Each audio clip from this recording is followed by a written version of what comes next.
اعوذ بالله. بسم الله الرحیم.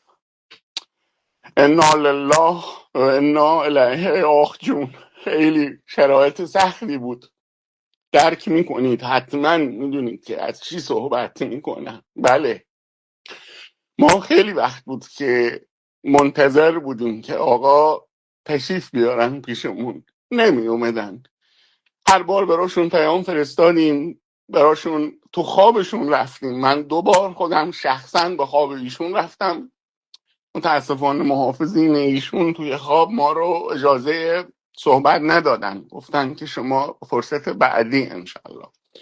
هدف این بود که کمتر اذیت بشه، اما به ما گوش ندادن. خواستم این بشارت رو بهتون بدم که آقا نهایتا تشریف آوردن. اتفاقا الان هم حاج قاسم دارن براشون کتلت درست میکنن، چون خیلی آقا دوست داشتن کتلت های حاج قاسم رو. خب ما یک شعری برای ورود حضرت آقا در واقع ترتیب دادیم که اینو تقدیم میکنیم به ملت شریف ایران. به نام خدا. گروه سرود حوزه علمیه تقدیم میکند با عشق. آقا خودش خوب میدونه نتانیاهو از تو خونه درش اوورده، فشار اوورده همون جایی که میدونه. حالا پاشو کاری بکن، دلواپسا رو راضی کن. سر و صداشو در نیارن تا جایی که تصنیف میتونه. درلنگ درلنگ درلنگ درلنگ. ببخشید اگر موسیقیمون به راه نیست، برای اینکه خب شرایط خیلی ویژه بوده. اگه نفهمی چی میگم دونالدو صدا میکنم. یادت بیاد چیا میگفت گوشت من وا میکنم. میگم عباس عراقچی رو کیک زرد با چاییت بده. اورانیوم غنی شده به جای تلخکیت بده. نیناش نیناش نیناش نیناش. جانم ببخشید، من آیه لنکرانی بفرمایید.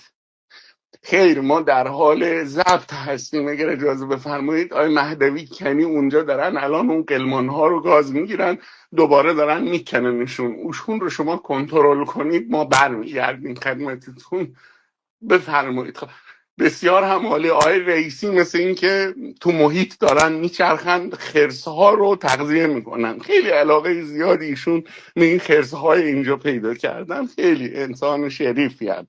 خب ادامه موسیقیمون رو ادامه میدیم. بفرمایید که حالا خودت خوب میدونی جسم ناقص رو میتونی بدی حزب الله تو یوم الله. حاج محمود ایران بخونه. خاطرتون هست که به حاج محمود میگفتن ایران بخون، حالا داره برات ایران میخونه. حالا جا شماست مالی کن، بسیجی هات رو حالی کن. دیگه تمومه، بیت شد ویرونه، تاریخ مصرفت تمومه. اگه میترسی از نکیر منکر و من جار میزنم. جواب سوالو بهت میدم، نه ترس برات جا میگیرم. جهنمو دادم برات امشب چراغونی کنن.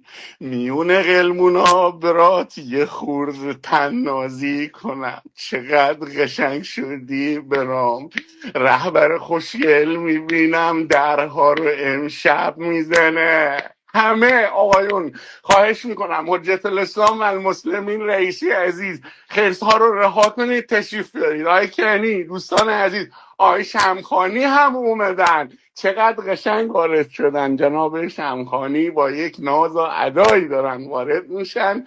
حاج قاسم بوی کتلت رو توی جهنم واقعا راه انداخته. خیلی عجیبه، اصلا جای واقعا آقای جنتی خیلی جاشون خالیه. نمیدونیم چی جوری ما ایشون رو قانع کنیم. به هیچ سراتی مستقیم نیستن. شما رو به خدا اگر راهی هست راهنماییشون کنید که خودشون رو برسونن. ما انقدر براتون خوندیم که ما از روی دیوار بهشت داریم میبینیم خانوم هستی اومدن روی دیوار بهشت دارن سهر دختر نازم رو میخونن. تعدادی هم دورشون دارن میرخصن. خیلی فضای روحانی اونور، همه دارن شادی میکنن. خانم هایده میگن که تا آخوند کفن نشود این وطن نشود. خیلی خیلی شرایط عجیبی اینجا رو فرا گرفته. خب عزیزان، خامنه ای هم اومد پیش خودم، همونطور که بهتون قول داده بودم ایشون اومدن در آغوش اسلام.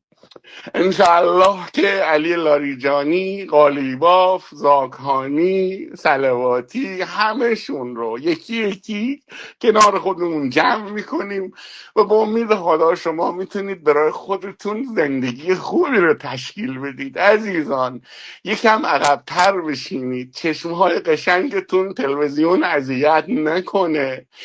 این قصه به سر رسید کلاغه به خون.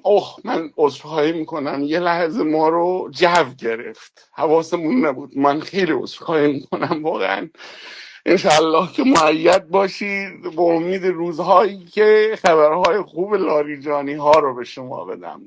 خیلی ممنونم. خدا نگهدارتون.